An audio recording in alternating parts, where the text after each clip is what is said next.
والسابقون الأولون من المهاجرين والأنصار والذين اتبعوهم. إن الحمد لله نحمده ونستعينه ونستغفره ونعوذ بالله من شرور أنفسنا وسيئات أعمالنا، من يهده الله فلا مضل له ومن يضلل فلا هادي له، وأشهد أن لا إله إلا الله وحده لا شريك له، وأشهد أن محمدا عبده ورسوله. أما بعد، أيها الإخوة الكرام والأخوات الكريمات، هذا مجلس جديد من المجالس التي نتذاكر فيها شيئا من مناقب وسير الصحابة الكرام عليهم رضوان الله تعالى. أسأل الله العظيم رب العرش العظيم أن يجمعنا بهم مع نبينا صلى الله عليه وسلم في الفردوس الأعلى على سرر متقابلين. سوف يكون كلامنا في هذا اليوم بإذن الله عز وجل عن أحد العشرة المبشرين قريب النبي صلى الله عليه وسلم، الزبير بن العوام رضي الله تعالى عنه وأرضاه. هو الزبير بن العوام بن خويلد القرشي الأسدي عليه رضوان الله تعالى، يلتقي بالنبي صلى الله عليه وسلم في بعض أجداده، هذا من جهة الأب، وأيضا بارك الله فيكم يلتقي بالنبي صلى الله عليه وسلم من جهة أم الزبير رضي الله تعالى عنه وأرضاه. أم الزبير رضي الله تعالى عنها وأرضاه هي صفية عمة النبي صلى الله عليه وسلم، وعمات النبي صلى الله عليه وسلم اللاتي أدركن الإسلام كما يذكر بارك الله فيكم أهل السير وأهل التراجم، اللاتي أدركن الإسلام وأسلمن: صفية بنت عبد المطلب رضي الله تعالى عنها وأرضاها، وأروى بنت عبد المطلب رضي الله تعالى عنها وأرضاها. فهؤلاء هن عمات النبي صلى الله عليه وسلم اللاتي أسلمن. وصفية رضي الله تعالى عنها وأرضاها هي أم الزبير بن العوام. إذن الزبير ابن عمة النبي صلى الله عليه وسلم، والزبير أيضا له صلة أخرى بالنبي صلى الله عليه وسلم. ما هي هذه الصلة؟ اسمه مرة أخرى الزبير بن العوام بن خويلد القرشي الأسدي. من الصحابيات اسمها قريب من هذا الاسم؟ خديجة رضي الله تعالى عنها وأرضاها، هي خديجة بنت خويلد. إذن خديجة رضي الله تعالى عنها وأرضاها هي عمة الزبير بن العوام عليه رضوان الله تعالى. فانظروا إلى هذا الصحابي الجليل الذي كان نسبه قريبا من النبي صلى الله عليه وسلم، فهو ابن عمة النبي صلى الله عليه وسلم. وخديجة رضي الله عنها التي كان نبينا صلى الله عليه وسلم يحبها حبا عظيما، عمة الزبير بن العوام عليه رضوان الله تعالى. أسلم وهو صغير، قيل أسلم وعمره 12 سنة، وهذا بارك الله فيكم دليل على شدة تقبله للحق. فأسلم في هذه السن المتقدمة، وأسلم وكان من أوائل من أسلم، وهذا دليل على تقبله للحق وقبوله دعوة النبي صلى الله عليه وسلم. وهذا يبين بارك الله فيكم أن الزبير رضي الله تعالى عنه وأرضاه أدرك الدعوة النبوية وأدرك دعوة النبي صلى الله عليه وسلم وهو في بداياتها، بل ثبت أنه أول من سل سيفا في سبيل الله. قد يقول قائل: وما الذي جرى؟ سمع الزبير رضي الله تعالى عنه وأرضاه مرة أن النبي صلى الله عليه وسلم وقع له مكروه وأذى ووقع عليه سوء. ماذا فعل الزبير عليه رضوان الله تعالى؟ أخذ مباشرة سيفا وذهب إلى النبي صلى الله عليه وسلم يريد أن يتأكد من هذا الذي آذى النبي صلى الله عليه وسلم. فلما وصل إلى النبي صلى الله عليه وسلم تبين أن الخبر كذب. وهذا يبين بارك الله فيكم شدة حب الزبير لنبينا صلى الله عليه وسلم، وهو صغير في مقتبل وأول العمر. لما سمع أن النبي صلى الله عليه وسلم تعرض إلى أذى ما تحمل عليه رضوان الله تعالى، وإنما مباشرة سارع وسابق كي يتأكد من سلامة نبينا عليه الصلاة والسلام. يكنى الزبير عليه رضوان الله تعالى بأبي الطاهر وأبي عبد الله. عبد الله بن الزبير صحابي، فالزبير رضي الله تعالى عنه وأرضاه صحابي، زوجته أسماء صحابية، وابنه عبد الله أيضا من الصحابة رضي الله تعالى عنه وأرضاه، وأيضا أمه صحابية صفية عمة النبي صلى الله عليه وسلم. وعلى ذكر صفية بنت عبد المطلب، الخبر المعروف والمشهور أن النبي صلى الله عليه وسلم لما صعد الصفا فقال: يا معشر قريش، أو كلمة نحوها: اشتروا أنفسكم لا أغني عنكم من الله شيئا، يا عباس عم النبي صلى الله عليه وسلم لا أغني عنك من الله شيئا، يا صفية عمة رسول الله صلى الله عليه وسلم لا أغني عنك من الله شيئا. وهذا يبين حب النبي صلى الله عليه وسلم لعمته صفية عليها رضوان الله تعالى. الزبير رضي الله تعالى عنه وأرضاه ممن هاجر الهجرتين. لاحظوا هاجر إلى الحبشة وكان في ريعان العمر وفي مقتبل العمر، وهذا دليل على شدة تحمل هؤلاء إلى الأذى العظيم الذي لحقهم بسبب إيذاء كفار قريش للنبي صلى الله عليه وسلم وللصحابة الكرام، حتى اضطرهم هذا الأذى إلى أن يتركوا مكة، وبعضهم كان في أول عمره وكان في سن الشباب، ولكنهم هاجروا خوفا على دينهم وخوفا على إسلامهم وعقيدتهم. لما كان الزبير رضي الله تعالى عنه وأرضاه في الحبشة وكان مشهورا بالشجاعة والقوة، قال بعضهم أشد أصحاب النبي صلى الله عليه وسلم جماعة، منهم علي بن أبي طالب والزبير وطلحة وسعد بن أبي وقاص وعمر بن الخطاب عليهم رضوان الله تعالى. فالزبير كان معروفا بالشجاعة والقوة، ومر معنا قبل قليل كيف أنه سل سيفا لما سمع أن النبي صلى الله عليه وسلم تعرض إلى أذى وتعرض إلى مكروه، وتبين أن هذا الخبر كذب. لما كان الزبير رضي الله تعالى عنه وأرضاه في الحبشة وكان النجاشي رحمة الله تعالى عليه قد آمن الصحابة الكرام رضي الله تعالى عنهم وأرضاهم، ولم يتعرض أحد للصحابة الكرام بأي أذى وأي سوء في ظل حكم هذا الملك العادل، خرج على النجاشي رجل يريد أن ينازعه ملكه، والتقى جيش النجاشي مع جيش هذا الرجل، والصحابة الكرام خافوا على النجاشي خوفا عظيما، لأن هذا الرجل أكرمهم كرما عظيما وعاشوا معه في خير مكان وفي خير دار. فلما وقعت المعركة فطلب الصحابة الكرام من بعضهم قالوا من يذهب لنا ويأتي لنا بخبر ما وقع بين جيش النجاشي وبين جيش هذا الرجل الذي يريد أن ينازع النجاشي ملكه. قال الزبير بن العوام وكان من أصغر القوم سنا أنا سأذهب إلى هؤلاء، وكان بينهم بارك الله فيكم نهر النيل. ماذا فعل الزبير رضي الله تعالى عنه وأرضاه؟ نفخوا له قربة من الجلد بارك الله فيكم وملؤوها من الهواء، وضعها على صدره وسبح حتى قطع طرف النيل، وذهب ونظر وشاهد وحضر المعركة، وجاء مبشرا الصحابة الكرام عليهم رضوان الله تعالى أن جيش النجاشي قد انتصر. قالت أم سلمة رضي الله تعالى عنها وأرضاها وكانت من هاجرت إلى الحبشة دعونا الله عز وجل أن ينصر النجاشي على عدوه لأن هذا الرجل أكرمنا كرما عظيما. فانظروا بارك الله فيكم إلى تضحيات الصحابة الكرام مع أنهم كانوا في عمر وسن صغيرة. لذلك أيها الأب الكريم وأيتها الأم الكريمة لا تحتقروا شأن الصغار، فوالله إن هؤلاء الصغار من أبنائنا وبناتنا قد يكون لهم أعظم الشأن وأعظم الأثر في المستقبل بإذن الله سبحانه وتعالى. هذا الزبير بن العوام رضي الله تعالى عنه وأرضاه وهو في مقتبل العمر يضرب أروع الأمثلة في حب هذا الدين العظيم وخدمة نبينا صلى الله عليه وسلم. فقد نرى بعض الصغار هم الآن صغار ولكنهم بإذن الله عز وجل في المستقبل ينفع الله عز وجل بهم الناس، وينفع الله عز وجل بهم الأوطان، وينفع الله عز وجل بهم البلاد والعباد. فلا تحتقروا شأن هؤلاء الصغار، وأكثروا دائما وأبدا من الدعاء لأبنائكم، فقد تراه صغيرا اليوم لكنه سيكون كبيرا بإذن الله عز وجل في المستقبل، ويكون له الشأن الطيب ويكون له الأثر الطيب الحسن.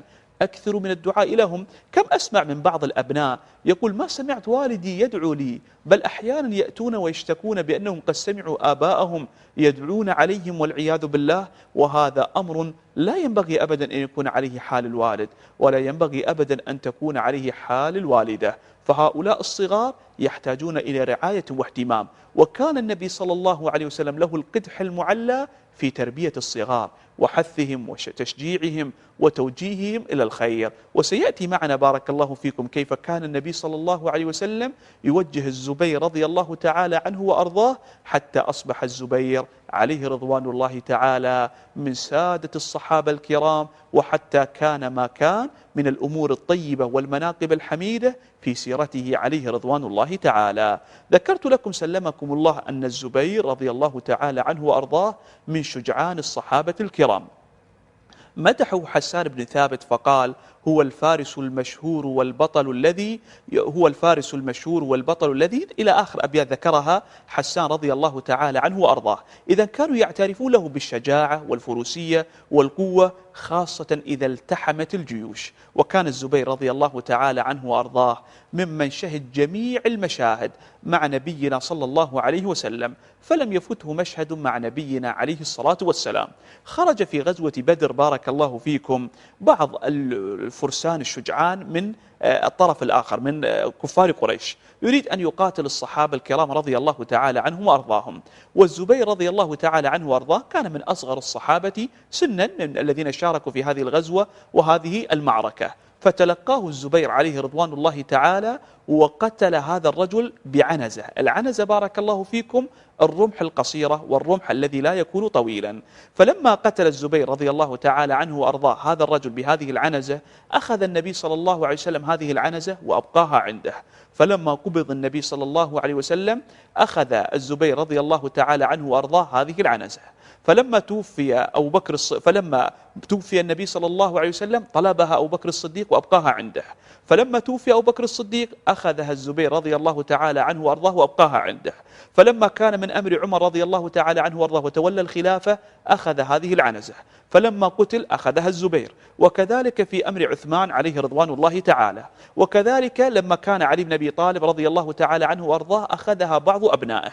لما كان عبد الله بن الزبير رضي الله تعالى عنه وأرضاه لما يعني بعد وفاة الزبير أخذ هذه العنزة وأبقاها عنده. فمن شدة شجاعة الزبير رضي الله تعالى عنه وأرضاه أخذ النبي صلى الله عليه وسلم هذا السلاح الذي كان له الأثر الطيب والأثر العظيم في قتال هؤلاء الكفار من الزبير رضي الله تعالى عنه وأرضاه. وأيضا بارك الله فيكم يذكر بعض أهل السير وبعض أهل التراجم أن الزبير بن العوام رضي الله تعالى عنه وأرضاه كان في غزوة بدر قد اعتم بعمامة صفراء. قال بعضهم: لقد نزلت الملائكة على سيم الزبير رضي الله تعالى عنه وأرضاه في غزوة بدر. فانظروا إلى هذا الصحابي الجليل كيف كانت له الآثار الطيبة والآثار الحسنة مع نبينا صلى الله عليه وسلم، وكيف كانوا يقدمون أرواحهم خدمة لدين الله عز وجل، وكيف يجاهدون مع النبي صلى الله عليه وسلم الجهاد الشرعي السليم الصحيح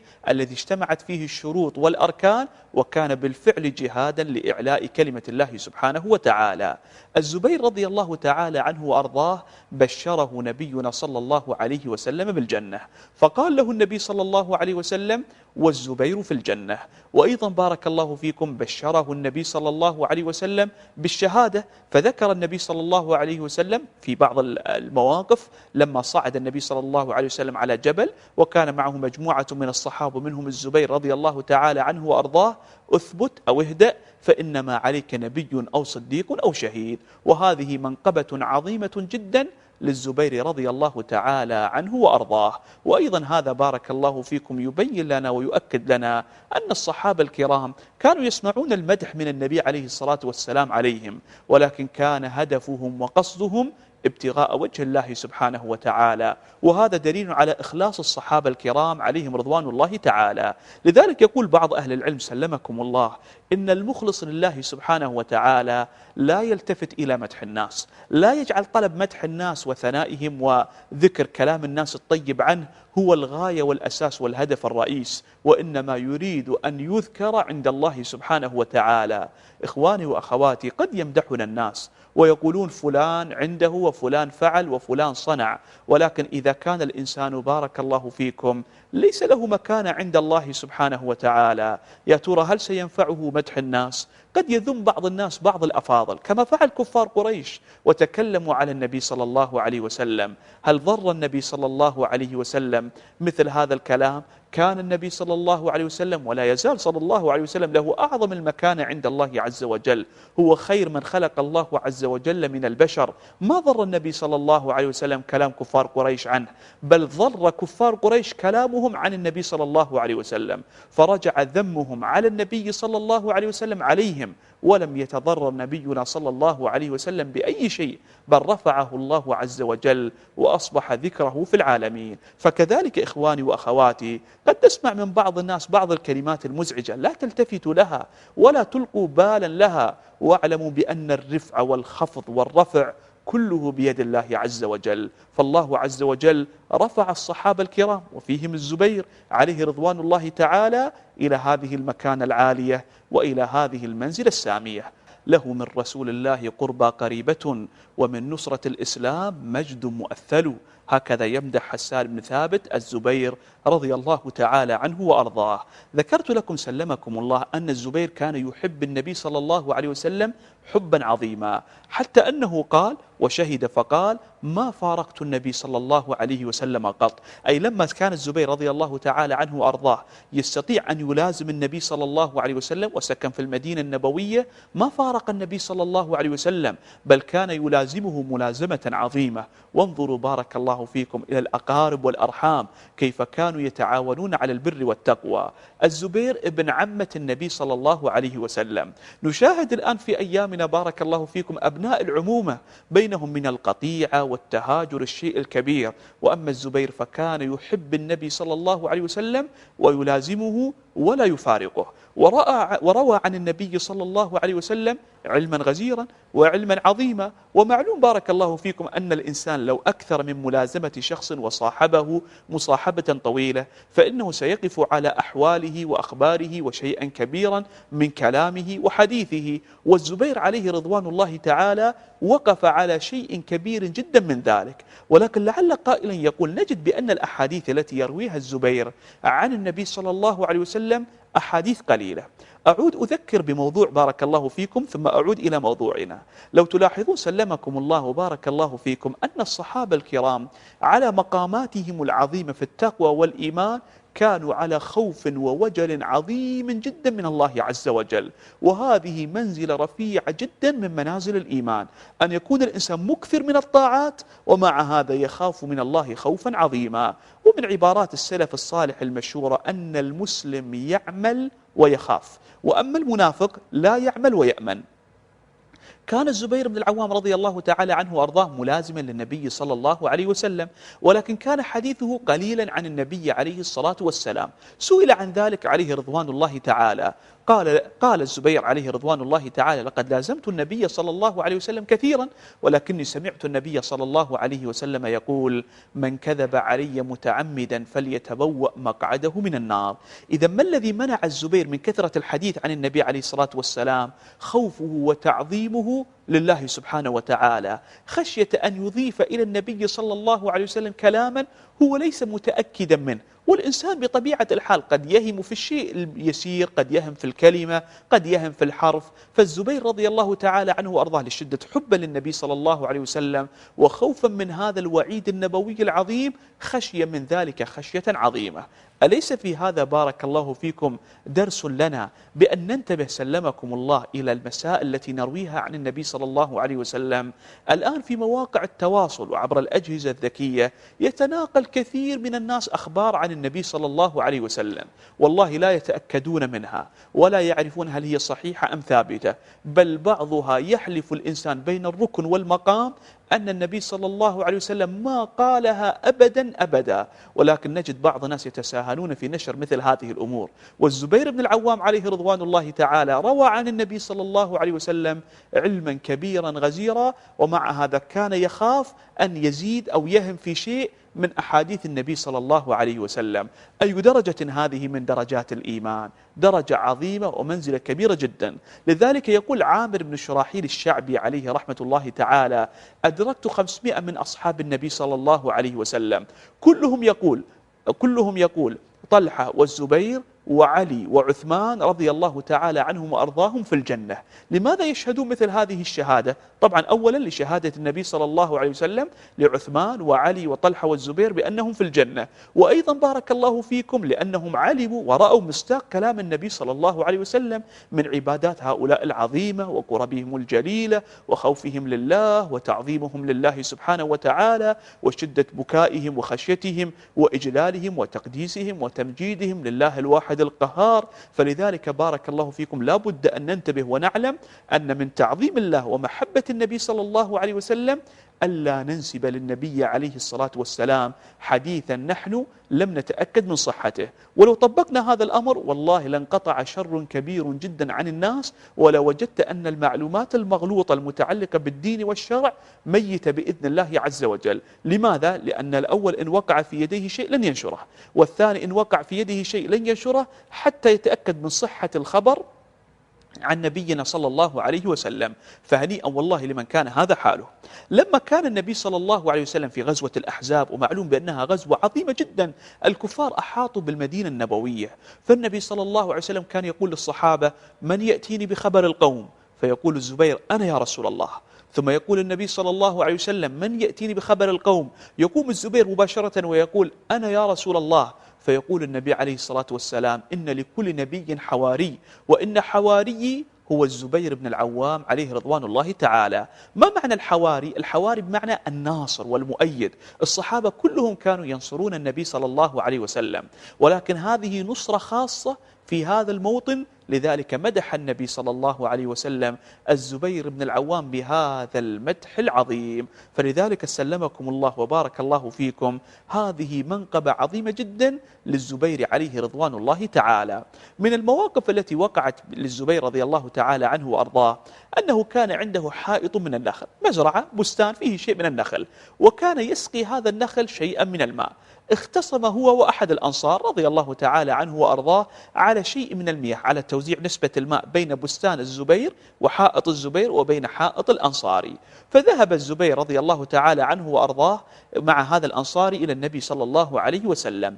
فالنبي عليه الصلاة والسلام استعمل أولا أسلوب الصلح، يعني التراضي الذي يكون بين الطرفين. فقال للزبير رضي الله تعالى عنه وأرضاه: اسقي أولا زرعك الشيء اليسير من الماء، ثم بعد ذلك سرح الماء على مزرعة أو بستان هذا الرجل الأنصاري. فهذا الرجل الأنصاري قال في لحظة غضب عليه رضوان الله تعالى: تقول هذا لأنه ابن عمتك يا رسول الله؟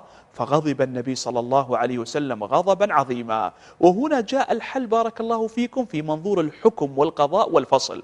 فقال النبي صلى الله عليه وسلم: يا زبير، اسق حائطك سقيا كاملا، ثم بعد ذلك ليأتي الماء على بستان الرجل الأنصاري. فنزل قول الله عز وجل: فلا وربك لا يؤمنون حتى يحكموك فيما شجر بينهم ثم لا يجدوا في أنفسهم حرجا مما قضيت ويسلموا تسليما. وهذا الموقف بارك الله فيكم نتعلم منه أن المسلم لا بد عليه أن يرضى ويسلم بكلام النبي صلى الله عليه وسلم وبنصوص نبينا عليه الصلاة والسلام، لا يجادل فيها ولا يماري فيها ولا يتعامل مع هذه النصوص بعقله القاصر فيردها، وإنما يتعامل مع هذه النصوص بنظرة التعظيم ونظرة سمعنا وأطعنا لكلام الله وكلام نبينا صلى الله عليه وسلم. لذلك كان بعضهم يقول، وهذه من عبارات الإمام الشافعي: آمنت بالله وما جاء عن الله على مراد الله، وآمنت برسول الله وما جاء عن رسول الله على مراد رسول الله صلى الله عليه وسلم. وهذا دليل على كمال الاتباع لهدي وسنة نبينا صلى الله عليه وسلم. شارك الزبير بن العوام رضي الله تعالى عنه وأرضاه في فتوح الشام وفي فتوح مصر، وكانت له اليد الطولى في معركة اليرموك، عندما قال بعضهم للزبير رضي الله تعالى عنه: ألا تشد يا زبير، ألا تشد على هؤلاء الكفار ونحن من ورائك؟ قال: إن شددت كذبتموني، أي بمعنى إني إن بادرت بالقتال لم تأتوا معي. قال: اشدد ونحن معك. ماذا صنع الزبير رضي الله تعالى عنه وأرضاه؟ اخترق صفوف الكفار اختراقا كاملا، يقاتل ويضرب هؤلاء في سبيل الله سبحانه وتعالى. فلما اخترقهم وتجاوزهم أراد أن يرجع إلى معسكر الصحابة الكرام، اخترقهم أيضا مرة أخرى. وهنا بارك الله فيكم عندما يكون الإنسان مواجها للعدو بهذه الطريقة قد يتمكن الأعداء من ظهره، فضربوه ضربة كبيرة جدا على ظهره رضوان الله تعالى بسيوفهم، ولكن هذا الأذى يحتمل في سبيل خدمة دين الله سبحانه وتعالى. وهذا دليل على شجاعة الصحابة الكرام، وأنهم لما كانت قلوبهم معمورة بحب الله وحب النبي صلى الله عليه وسلم كانوا من أهل القوة والثبات، وكانوا أيضا من أهل الصبر والاحتساب في هذه المواقف العظيمة وفي هذه المواقف المدلهمة. أيضا سلمكم الله وبارك الله فيكم، كان الزبير رضي الله تعالى عنه وأرضاه مشهورا عند الصحابة، كان الزبير رضي الله تعالى عنه وأرضاه مشهورا عند الصحابة الكرام كما ذكرنا بالشجاعة والإقدام والبطولة في سبيل الله سبحانه وتعالى، وكانوا يعرفون له هذا الأمر العظيم وأنه يقاتل في سبيل الله عز وجل قتالا عظيما وقتالا كبيرا. أيضا سلمكم الله عز وجل من المواقف الغريبة العجيبة التي وقعت للزبير بن العوام أنه كان بارك الله فيكم شديد الأمانة، وكان يعتني بحفظ أموال الناس حفظا عظيما، حتى كان بعض الصحابة رضي الله تعالى عنهم وأرضاهم إذا حضرتهم الوفاة يوصون بأولادهم ويوصون بارك الله فيكم إلى الزبير بن العوام أن يعتني بأبنائهم وبأيتامهم. من هؤلاء عبد الرحمن بن عوف وسعد بن أبي عبد الرحمن بن عوف وجماعة من الصحابة الكرام رضي الله تعالى عنهم وأرضاهم. وطبعا سعد بن أبي وقاص توفي بعد الزبير بن العوام عليهم جميعا رضوان الله تعالى. وفي هذا تنبيه سلمكم الله إلى أن الزبير بن العوام مشهور عند الصحابة الكرام بشدة رعايته للأمانة، وأنه من الصحابة الأمناء جدا، وهذا والله أمر مهم وجليل جدا لا بد أن ننتبه له، خاصة إذا كانت المسألة تتعلق بحقوق الأيتام. قد يحسن بك الظن بعض الأشخاص فيتوفاهم الله عز وجل، ولكن قبل وفاته يكتب في وصيته فيقول: يا فلان الفلاني أوصيك بأبناء خيرا، أوصيك أن تهتم بهؤلاء الأيتام، فلا بد أن تكون بهذا الأمر طبعا حسب الوسع والطاقة خير قيام. وبعض الناس جزاهم الله عز وجل كل خير قد يعتني بأموال الأيتام عناية كبيرة جدا أكثر من عنايته بأمواله هو، وهذا طبعا دليل على إيمان هذا الإنسان وأنه بإذن الله عز وجل من أهل الأمانة وأهل الصلاح والتقوى. ولا بد أن نعترف سلمكم الله أن بعض الناس إذا قيل له هذا مال من أموال الأيتام أكل هذه الأموال بالباطل، نعوذ بالله عز وجل من غضبه سبحانه وتعالى، بدل أن يرعى هذه الأموال وينميها يأكلها أكلا. لماذا؟ لأنه يظن أن هؤلاء الأيتام لن يسأل عنهم أحد، وأنه لو أخذ هذا المال لن يدري عنه أحد، لكنه نسي أن الله عز وجل سميع عليم قريب يعلم السر وأخفى، ليس كمثله شيء وهو السميع البصير. وقد مرت علي بعض الحالات وجدت من بعض الناس جرأة عجيبة جدا على أموال الورثة وأموال الأيتام، هل اتقوا الله سبحانه وتعالى وكانوا ممن يرعون هذه الأموال رعاية عظيمة. عبد الرحمن بن عوف ومجموعة من الصحابة لما أوصوا بأبنائهم وأن يقوم على أمور أبنائهم إلى الزبير بن العوام؟ لأنهم يعلمون أن هذا الرجل له الأمانة الكبيرة، وأن هذا الرجل من أهل الديانة وأهل الصلاح وأهل التقوى لله سبحانه وتعالى. في بعض السنوات سلمكم الله أصاب عثمان بن عفان رعاف شديد جدا ومرض رضي الله تعالى عنه وأرضاه مرضا شديدا، حتى خشي على نفسه فأوصى، فقيل له: ألا تستخلف، يعني ما تجعل خليفة من بعدك؟ فذكر له اسم الزبير رضي الله تعالى عنه وأرضاه، فذكر عثمان بن عفان رضي الله تعالى عنه وأرضاه. وعثمان أفضل من الزبير، عثمان رضي الله تعالى عنه وأرضاه أفضل الرجال في هذه الأمة طبعا بعد النبي صلى الله عليه وسلم وأبي بكر وعمر، يأتي عثمان بن عفان عليه رضوان الله تعالى.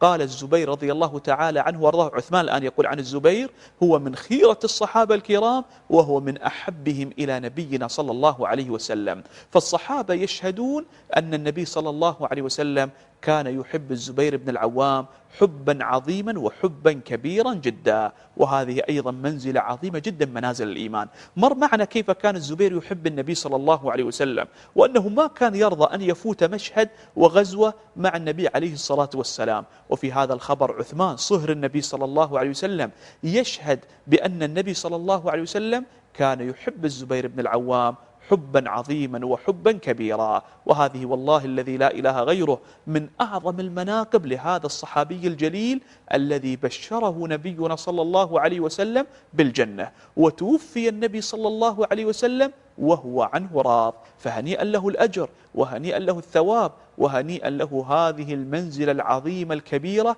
عند الله سبحانه وتعالى. وينبغي والله إخواني وأخواتي أن نحرص على بلوغ هذه المنازل، أن نصل إلى منزلة أن يحبنا الله سبحانه وتعالى، وأن نكون ممن يحبهم ربنا جل جلاله. فإن من أحبه الله عز وجل أعطاه الله سبحانه وتعالى الخير الكبير والفضل العظيم والأجر الجزيل. وكما كان بعض السلف يقولون: ليس الشأن أن تحب ولكن الشأن أن تحب.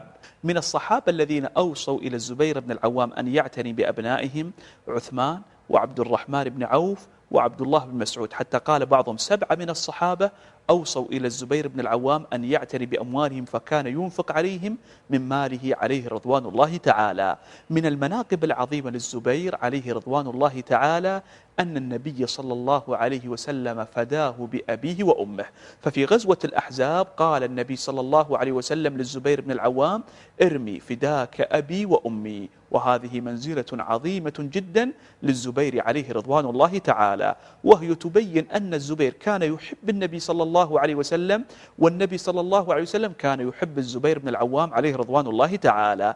لماذا قال النبي صلى الله عليه وسلم للزبير: فداك أبي وأمي؟ بعثه النبي صلى الله عليه وسلم في غزوة الأحزاب، ومعلوم أن غزوة الأحزاب أن الكفار أحاطوا بالمدينة، فالنبي صلى الله عليه وسلم حفر خندقا بينهم وبين بين النبي صلى الله عليه وسلم والمدينة النبوية وبين جيش الكفار. وغدرت اليهود بارك الله فيكم بالنبي صلى الله عليه وسلم وبالصحابة الكرام.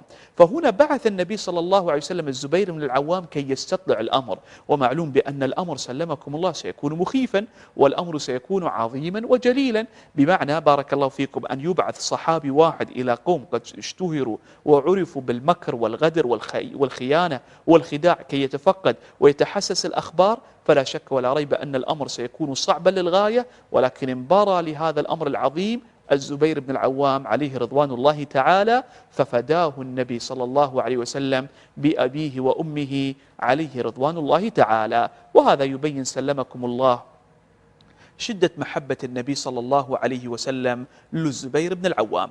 أيضا سلمكم الله وبارك الله فيكم الزبير بن العوام ممن أثنى الله عز وجل عليهم في القرآن العظيم. وهذا تنبيه لنا، أحيانا قد تمر علينا بعض الآيات ولا ننتبه إلى الذين يقصدهم الله عز وجل أو يعنيهم الله عز وجل في هذه الآيات، إذ يقول لصاحبي: لا تحزن إن الله معنا. فالمقصود بذلك من بارك الله فيكم أبو بكر الصديق، أمن هو قانت آناء الليل ساجدا وقائما، قيل منهم عثمان بن عفان رضي الله تعالى عنه وأرضاه. إن الذين سبقت لهم منا الحسنى أولئك عنها مبعدون. قيل أن المقصود بهذه الآية ومن الذين قصدوا بهذه الآية عثمان بن عفان عليه رضوان الله تعالى، إلى غير ذلك من الآيات الكثيرة. الزبير بن العوام بارك الله فيكم أشير إليه في هذه الآية: الذين استجابوا لله والرسول من بعد ما أصابهم القرح للذين أحسنوا منهم واتقوا أجر عظيم. ما مناسبة هذه الآية؟ لما وقعت غزوة أحد ووقع ما وقع على النبي صلى الله عليه وسلم والصحابة الكرام من الأذى العظيم، فقتل من الصحابة خلق، والنبي صلى الله عليه وسلم أصيب في وجهه الشريف وشج وجهه الشريف وكسرت رباعيته، وسمى الله عز وجل هذا الأمر مصيبة وقعت على النبي صلى الله عليه وسلم وعلى الصحابة الكرام. خاف النبي صلى الله عليه وسلم أن يرجع جيش الكفار مرة أخرى، فماذا قال من يتبع هؤلاء القوم؟ من يذهب ويكون بارك الله فيكم في مقدمة صحابة وجيش صغير حتى يخاف الكفار ويفروا عن المدينة النبوية. فانتدب لهذه المهمة 70 من الصحابة الكرام، كان فيهم أبو بكر الصديق والزبير بن العوام رضي الله تعالى عنهم وأرضاهم. ومعلوم أن هؤلاء الصحابة أبو بكر رضي الله عنه والزبير كانوا ممن قاتلوا قتالا شديدا عظيما، فبعضهم قد يكون أصيب وجرح، ومع هذا استجابوا لله سبحانه وتعالى ولأمر النبي صلى الله عليه وسلم وخرجوا في هذا الوقت العصيب. الإنسان إذا كان مجهدا متعبا ثم يكلف بمهمة كبيرة جدا، مهمة عسكرية مثل هذه، قد يكون الأمر ثقيلا جدا على النفس وعلى القلب. ولكن الزبير رضي الله تعالى عنه وأرضاه والصديق عليه رضوان الله تعالى أبو بكر كانوا رضي الله تعالى عنهم وأرضاهم من أهل الصبر والاحتساب. وكان الزبير رضي الله تعالى عنه مع الصديق في هذه المهمة العظيمة وهذه المهمة الجليلة. من المواقف الغريبة جدا التي وقعت للزبير عليه رضوان الله تعالى أنه كان في معركة الجمل، وهي المعركة التي قتل فيها الزبير عليه رضوان الله تعالى. قال لابنه عبد الله: يا بني، لا أظن أن أحدا سيكون في هذا اليوم إلا ظالما أو مظلوما، وأظن بأني ممن سيقتل مظلوما في هذا اليوم، فأوصيك يا بني وأوصيك الوصية الجازمة اللازمة أن تعتني بسداد ديني. فقال الزبير بن العوام لابنه عبد الله: إن عجزت عن سداد ديني فقل اللهم إن عجزت عن سداد ديني فاستعن على أداء هذا الدين بمولاي. قال عبد الله بن الزبير: سمعته يقول هذا الكلام فقلت له: يا أبتي، من مولاك؟ قال: مولاي الله. فكان عبد الله بن الزبير يقول: إذا استصعب علي الأمر مما يتعلق بدين الزبير بن العوام عليه رضوان الله تعالى قلت: اللهم يا مولى الزبير اقضي عن الزبير دينه، فيفرج الله سبحانه وتعالى.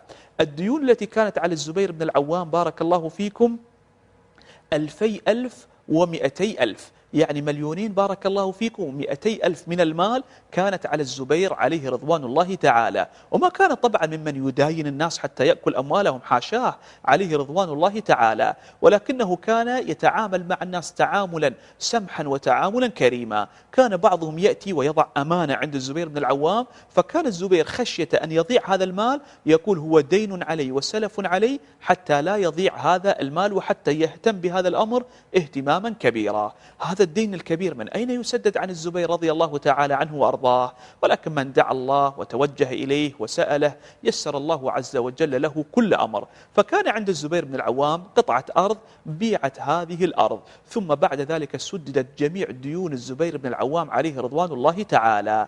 لكن انتبهوا سلمكم الله، الزبير بن العوام مات عن 4 من النساء و4 من الزوجات. ومعلوم بأن الإنسان بارك الله فيكم إذا كانت له زوجة وكان عنده أبناء فالزوجات كلهن يرثن الثمن من المال، الزوجات كلهن يشتركن في نصيب الثمن، والثلث من المال أوصى به الزبير رضي الله تعالى عنه وأرضاه لبعضهم، فلم يتبقى لنصيب من نصيب الزوجات. إذا خصمنا الثلث بارك الله فيكم من هذا المال يبقى لهن الثمن، لأن الزبير أيضا عنده أبناء.